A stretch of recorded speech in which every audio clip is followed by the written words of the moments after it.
अस्सलाम वालेकुम जी, कैसे हैं आप? सब ठीक हैं, खैर वाफिस से हैं। अच्छा, सुबह जो मैंने आपको लेक्चर सेंड किया था वो था हाइपर सेंसिटिविटी। उसमें हमने एलर्जी को पढ़ा, एंटीजन को पढ़ा, एंटीबॉडीज़ को पढ़ा, sign and symptom of allergy को पढ़ा। ठीक है। अच्छा, आपको जो मैं नोट्स शेयर किए हैं पीडीएफ की फॉर्म में इससे पहले, तो उस नोट्स में एलर्जी का जो कंसेप्ट शुरू हो रहा है उसमें एक पैराग्राफ लिखा है पूरे पेज का। ठीक है। अब वो जो एक कंप्लीट पेज का पैराग्राफ लिखा है उसमें मोस्ट स्टूडेंट कंफ्यूज हो जाते हैं इसमें से क्या करना क्या नहीं करना। वो सारे एमसीक्यूज़ हैं, उसमें से आपको कोई लॉन्ग नहीं आएगा। ठीक है। ये जो लेक्चर है हाइपर सेंसिटिविटी, जिसमें एलर्जी, एंटीजन, एंटीबॉडीज़ वगैरह पढ़ी हैं, यही उसमें लिखा हुआ है। ठीक है। फ़र्दर अगर उसमें कोई एक्स्ट्रा चीज़ लिखी भी है तो, लेकिन जब हम एलर्जी का कंप्लीट स्टेप पढ़ लेंगे आगे, साइन सिम्टम्स वगैरह, उसके बाद एलर्जन की टाइप्स क्या होती हैं, एलर्जी क्या होती है, मैकेनिज़्म एलर्जी का क्या है, एलर्जी रिएक्शन कैसे होता है। ठीक है।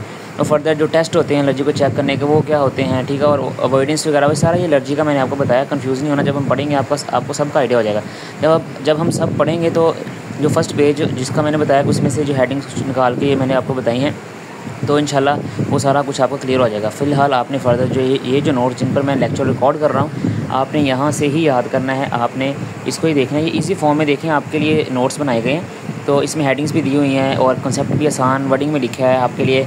इसको समझना भी आसान है, याद करना भी आसान है, बाद में आपका जब पेपर में लिखेंगे वह लिखना भी आसान होगा।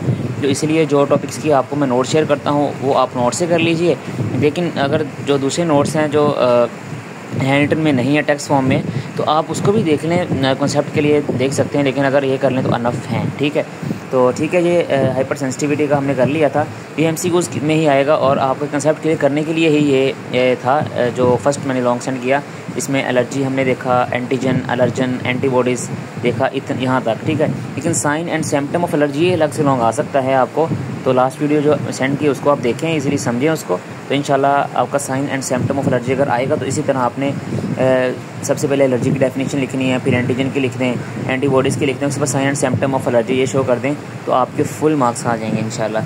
ठीक है। नेक्स्ट अब हम जो लेक्चर डिस्कस करने हुआ टाइप्स ऑफ एलर्जन, कि टाइप ऑफ एलर्जन क्या है। एलर्जन का तो आपको पता चल गया है कि एनी फॉरेन पार्टिकल जो कि हमारी बॉडी में आकर एलर्जी काज करता है, एलर्जिक रिएक्शंस करता है। ठीक। और जिससे हमें एलर्जन हो जाती है उसको हम कहते हैं वो एलर्जन है। एनी फॉरेन पार्टिकल कोई भी हो सकता है वो, तो जिसमें डस्ट आता है, स्मोक आता है, परफ्यूम आते हैं। ये लास्ट से स्टार्ट हो रहा है टाइप ऑफ एलर्जन। ये लंग्स अलग से लॉन्ग आएगा, टाइप्स ऑफ एलर्जन। तो ये मोस्टली रिपीटेड है। ये भी मेरे ख्याल से 2024 में भी आया था और 2020 में भी और 22 में आई थिंक सो। तो ये मोस्टली रिपीटेड है, आता ही रहता है। तो इसलिए टाइप्स ऑफ एलर्जन आपने अच्छे से करना है। इसकी कितनी टाइप्स हैं, एलर्जन की डेफिनेशन आपको क्लियर हो चुकी है। तो एलर्जन में पॉलन्स आते हैं। अच्छा, मैं बता दूं, चलें नेक्स्ट टाइप में बता दूंगा आपको। अच्छा, नेक्स्ट टाइप्स ऑफ एलर्जन्स क्या हैं? टोटल 4 टाइप्स हैं एलर्जन की। एक है इनहेलेंट्स एलर्जन, दूसरा इंजेस्टेड एलर्जन, इंजेक्टेबल एलर्जन और कॉन्टैक्ट एलर्जन। इनहेलेंट एलर्जन, ये नाम से जो हो रहा है इनहेल, कि जब हम रिस्पिरेटरी ट्रैक के थ्रू, फॉर एग्जांपल हमने सांस लिया और कोई भी एलर्जन पार्टिकल जो है वो हमारी बॉडी में एंटर हो गया तो वहाँ उससे हमें एलर्जी हो जाएगी। अच्छा, फर्स्ट ऑफ ऑल ये सोचने के हर बंदे का एलर्जन मुख्तलिफ हो सकता है। फॉर एग्जांपल मुझे अगर दूध से एलर्जी होती है, ज़रूरी नहीं बाकी सबको दूध से एलर्जी हो। अगर किसी को पीनट से, मूंगफली से एलर्जी होती है तो बाकी ज़रूरी नहीं सबको जो है उससे एलर्जी हो। तो किसी को मिल्क से एलर्जी हो सकती है, किसी को जो है वो एग से हो सकती है, किसी को गंदम से, किसी को फिश से, हर किसी को डिफरेंट जगह से एलर्जी हो सकती है।